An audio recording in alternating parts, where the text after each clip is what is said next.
menghadapi apa yang terjadi akhir-akhir ini. Yang pertama, 2 hari yang lalu sekitar jam 12 malam saya mendapatkan pengaduan dari salah seorang pengasuh pesantren yang didatangi aparat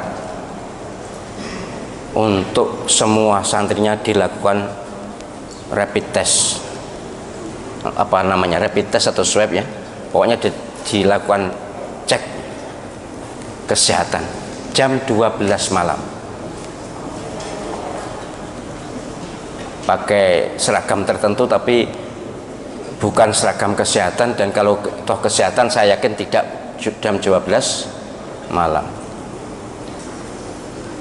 Tanya kepada saya bagaimana, tolak dengan tegas, tolak. Ada surat perintahnya, kalau ada surat perintahnya nanti yang kita protes yang memberi surat perintah. Tidak mungkin pejabat negara menugasi aparatnya jam 12 malam. Oke, ditolak. Memang ya kasihan juga pengasuh ini karena bagaimanapun sendirian. Kemudian pulang, aparat itu pulang. Entahlah aparat apa, saya juga tidak tahu ya, dan saya tidak perlu tahu daripada membuka musuh. Kemudian 1 jam atau setengah jam berikutnya datang mereka yang berseragam aparat keamanan.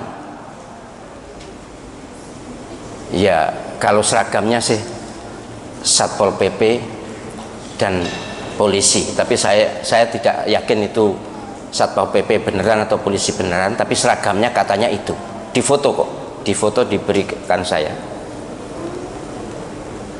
Minta agar santrinya didata, minta data santri dan para ustadz.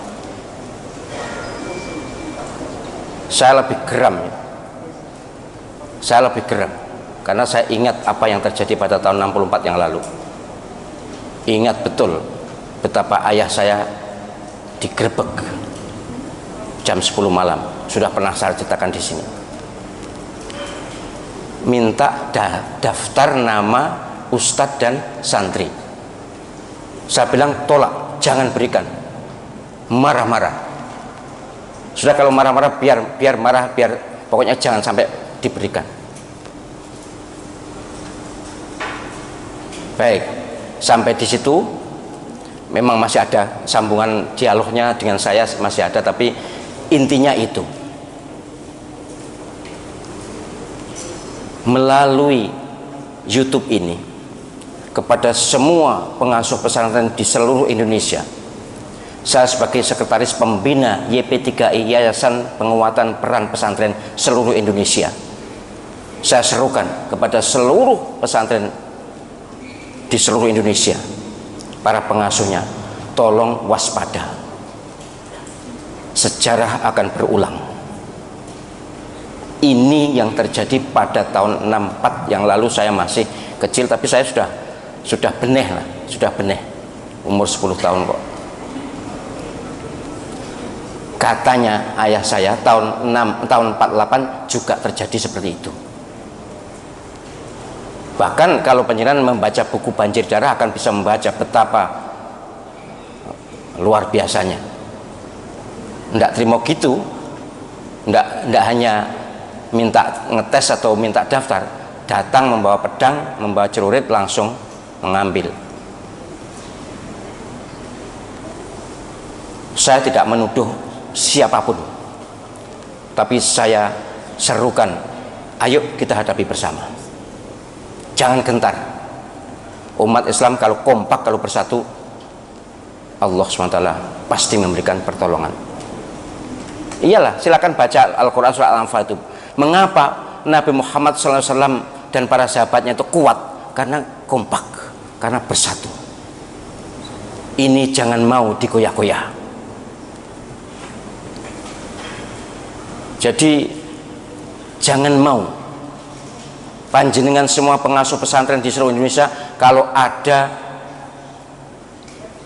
gerombolan orang atau sekelompok orang mau ngetes, kalaupun ada, lihat dulu ada surat perintah atau surat tugas atau tidak, pejabatnya jelas siapa, harus jelas, dan jamnya bukan tengah malam. Walaupun yang memberi surat siapapun pejabat tertinggi di negeri ini sekalipun, kalau jam 12 malam jangan terima, pasti ada apa-apa. Nek tuh meriksa kesehatan, meriksa jam 12 bengi, jam 12 malam itu untuk apa? Kenapa? Ada apa kalau siang? Pokoknya kalau ada modus atau apapun ya, pokoknya ngetes itu, meriksa itu, memang sekarang eranya seperti ini kan, ada alasan untuk itu kan. Kemudian minta daftar, nggak usah diberi, apapun alasannya. Kalau memang benar-benar minta, surat tugasnya mana? Tapi penjenengan seluruh pengasuh pesantren ada hak otonomi untuk tidak memberi. Ini hak pribadi atau hak lembaga yang penjenengan kelola. Tidak ada kewajiban penjenengan menyerahkan daftar nama santri, daftar nama ustadz, tidak ada. Tidak ada kewajiban, undang-undang juga tidak ada. Waspadalah, kita harus siaga, tidak akan menyerang siapapun. Kita tidak akan menyerang siapapun, tapi kalau mereka jual, kita borong.